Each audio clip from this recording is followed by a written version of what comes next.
Precisamente para ampliar este tema, nosotros ya nos encontramos con Daniel Crespo, el subsecretario de Educación Especializada. Buenos días, Daniel. Muchísimas gracias por acompañarnos en Telediario. Resulta ser que hay resultados, digamos, de los estudiantes que por 2 años de estar en la virtualidad tienen ahora desfases en conocimientos. ¿Cuánto aproximadamente? Conversábamos hace un momento, decíamos podría ser 2 años, pero usted me cuenta que podría ser incluso un poco más de este desfase. Podría ser un poco más. Andrea, muy buenos días también a todos y todas quienes nos están viendo. Hay estudios que dicen que son 2 años, hay estudios que van un poco más allá, dicen 10, algunos incluso dicen 4, algunos incluso 10, disculpa.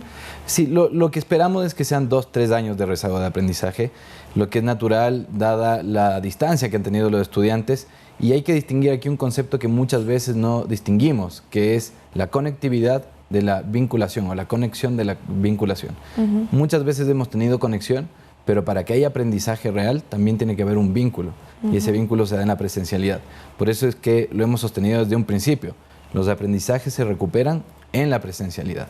De acuerdo. Y entonces, ¿qué es lo que se tiene planeado desde el Ministerio de Educación para que se pueda, digamos, nivelar a los niños o a los jóvenes estudiantes que están con este desfase de, incluso a mí me sorprende este dato, que podría ser incluso 10 años debido a esta ausencia de vínculo que han tenido por la pandemia? Mientras más chicos es más grave. Lo que pasa es que cuando uno es más pequeño en la educación, los más pequeñitos desarrollan ciertas habilidades que les van a servir para el resto de su vida.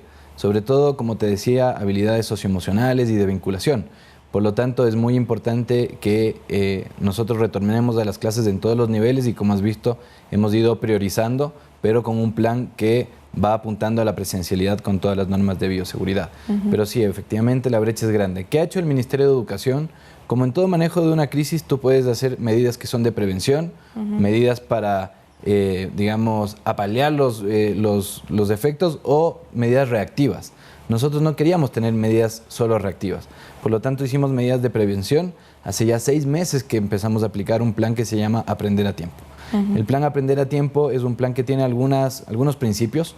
Uno es la voluntariedad, no quisimos imponer, quisimos invitar, y que sea un plan de apoyo y no de agobio, que muchas veces nos pasa eso, ¿verdad? Cuando hacemos políticas pueden ser agobiantes para los directores y directoras que ya tienen muchas cosas que hacer, y lo mismo para los docentes. Por lo tanto, lo primero era que era un plan de apoyo y voluntario. Lo segundo, que es un plan que se da en la presencialidad.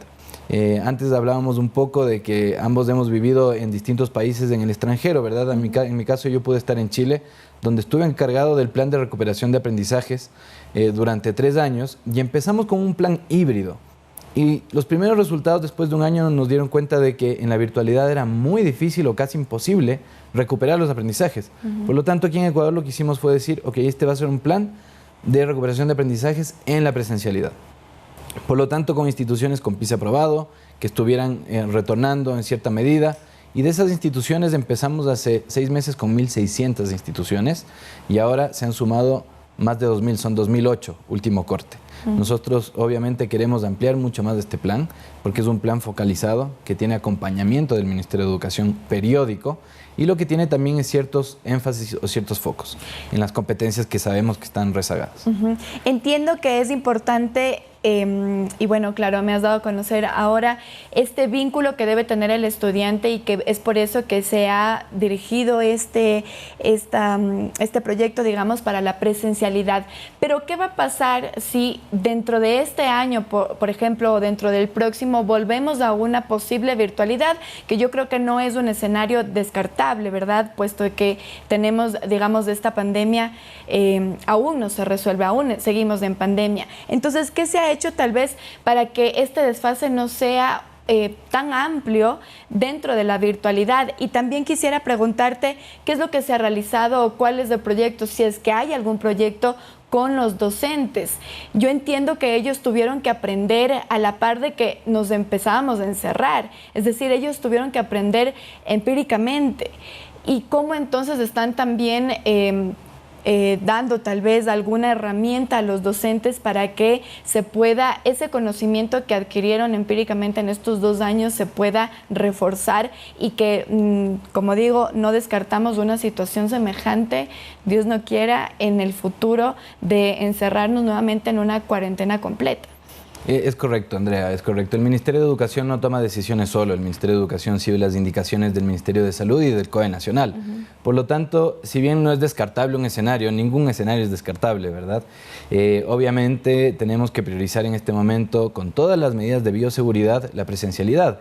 Hay que pensar lo siguiente, el COVID como virus no se va a ir a ninguna parte. El COVID va a estar con nosotros lo más probable el resto de nuestras vidas, como muchas enfermedades que ya conocemos y están. Y lo que uno hace es que va aprendiendo a convivir con ellas, y eso es lo que tenemos que hacer también en los distintos sistemas. De hecho, aquí en el país, yo podría decirte que fue al revés. Las escuelas deberían ser lo último en cerrar y lo primero en abrir.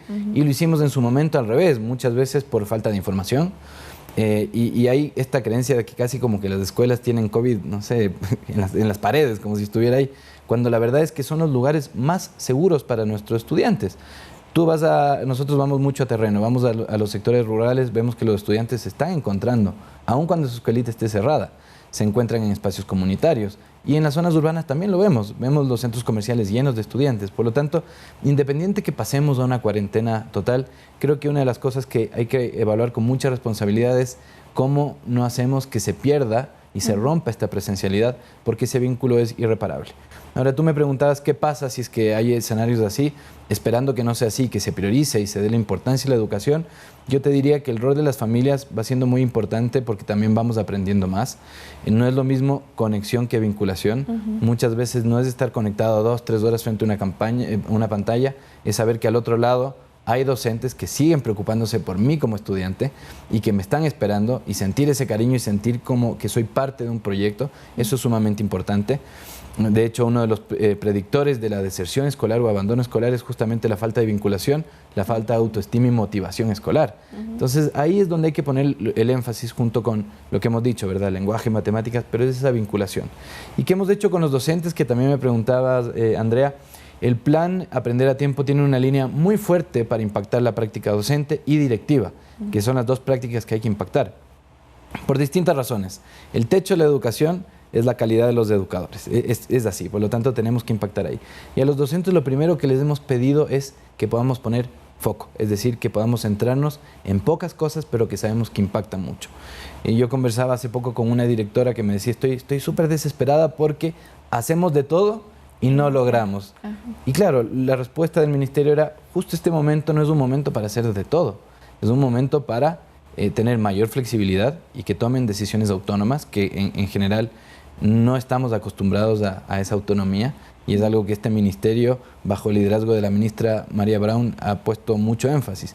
Flexibilidad y mayor autonomía con el currículum, por ejemplo, ahora, con las horas que pueden impartir de algo o de otra asignatura, con los énfasis que pueden poner. Y eso es sumamente importante para los docentes.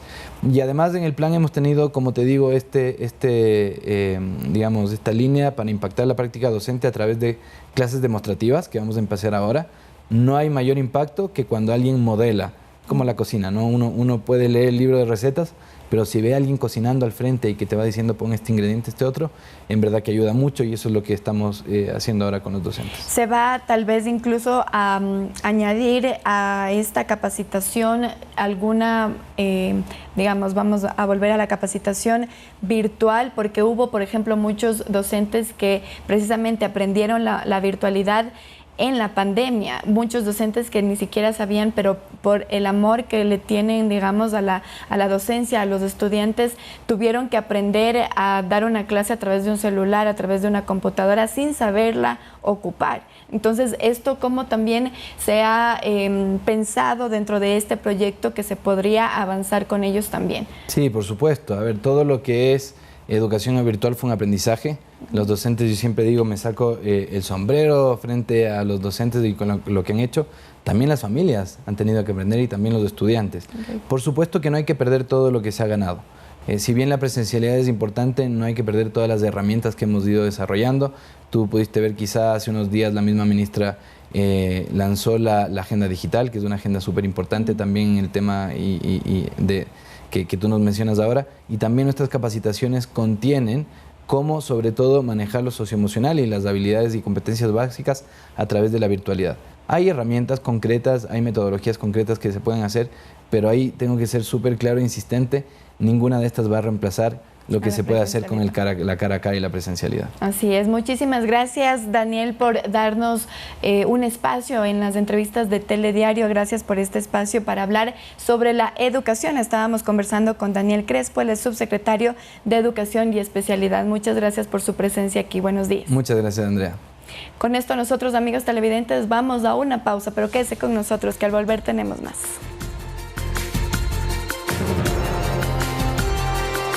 Somos retransmitidos por Pública FM, Quito, Guayaquil y Cuenca 105.3, Manta 88.1.